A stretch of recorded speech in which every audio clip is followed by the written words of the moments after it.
वाल्मिक कराड सीआयडीला शरण आल्यानंतर धनंजय मुंडेंच्या राजीनाम्याच्या मागणीनं जोर धरलाय। पण धनंजय मुंडेंनी राजीनामा देणार नसल्याचं अगदी ठामपणे सांगितलंय।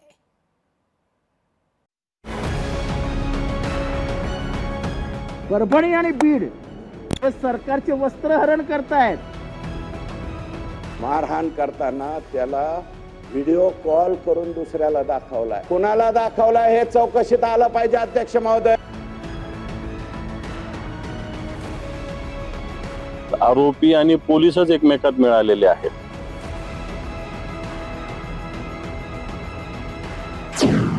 सर्वपक्षीय धनंजय मुंडेंविरोधात आक्रमक। राजीनामा तुम्हाला घ्यायचा नसलं तर बिन खात्याचा मंत्री करा। धनंजय मुंडेंच्या राजीनाम्याची मागणी।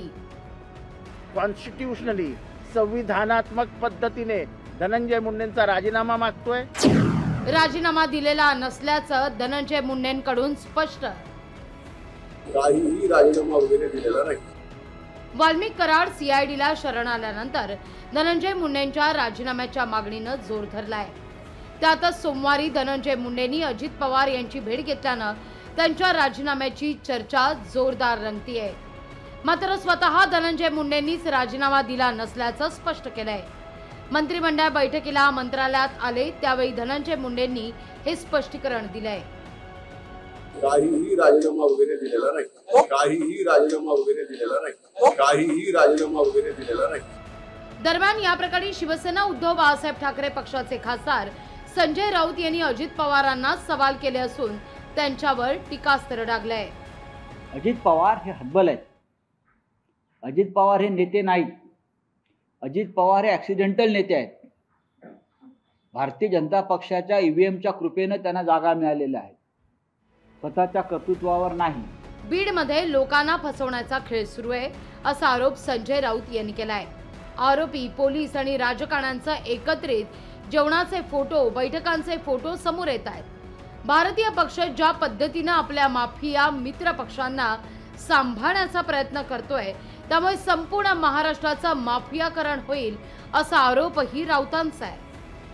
बीडमध्ये संपूर्ण पोलीस खातं बरखास्त केलं पाहिजे आणि बीडमधला संतोष देशमुखचा जो खटला आहे हा पूर्णपणे बीडच्या बाहेरच चालवायला पाहिजे।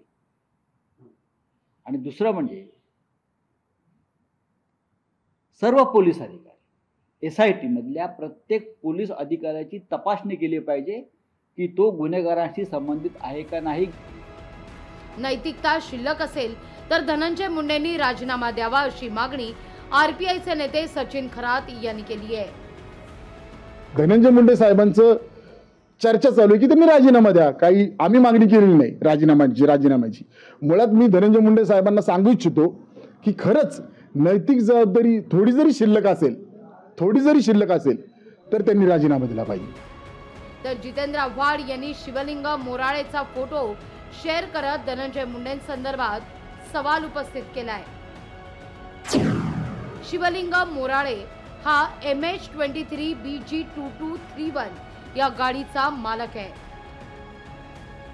त्याचा हा फोटो जेव्हा ही गाडी मोराळेनं घेतली तेव्हा त्या गाडीची पूजा करतानाचा हा फोटो आहे।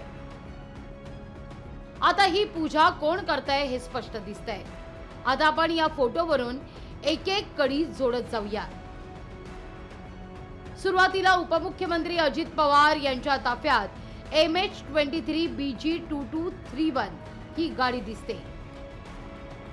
त्यानंतर या गाडीचा मालक शिवलिंग मोराळे अजितदादांपासून जवळचं अंतर राहून उभा राहतो। शेवटी ज्या गाडीतून वाल्मिक कराड हा CID कार्यालयात शरणागती पत्करतो ती गाडी देखील हीच MH23 BG2231 आणि या गाडीत शिवलिंग मोराळेही असतो। ज्या गाडीची पूजा धनंजय मुंडे करतायत ती गाडी अजितदादांच्या ताफ्यात वापरली जाते आणि ज्या गाडीतून वाल्मिक कराड शरणागतीसाठी येतो त्या गाडीचा मालक शिवलिंग मोराळे म्हणतो वाल्मिकनं हात दाखवला म्हणून लिफ्ट दिली। वारे वा, सारं चित्र स्पष्ट आहे। तरी हो, नरोवा कुंजरोवा अशी भूमिका तपास यंत्रणांची आहे, असं ट्विट जितेंद्र आव्हाड यांनी केलंय. एकंदर बीडच्या मसाजोगचे सरपंच संतोष देशमुखांच्या हत्येनंतर राज्यातील वातावरण तापलंय. मात्र आता राज्यातील राजकीय वातावरण तापायला सुरुवात झाली असून धनंजय मुंडेंच्या राजीनाम्याची सातत्यानं मागणी होतीये. विरोधक एकवटलेत. महायुतीतील नेतेही धनंजय मुंडेंच्या राजीनाम्याची मागणी करतायत. येणाऱ्या काळात राजकारण तापणार यात शंका नाहीये. पण संतोष देशमुख हत्येचा तपास कोणत्या दिशेनं जातो आणि संतोष देशमुखांना न्याय कधी मिळणार हा प्रश्न तसाच राहतो. ब्युरो रिपोर्ट, लोकशाही मराठी, मुंबई.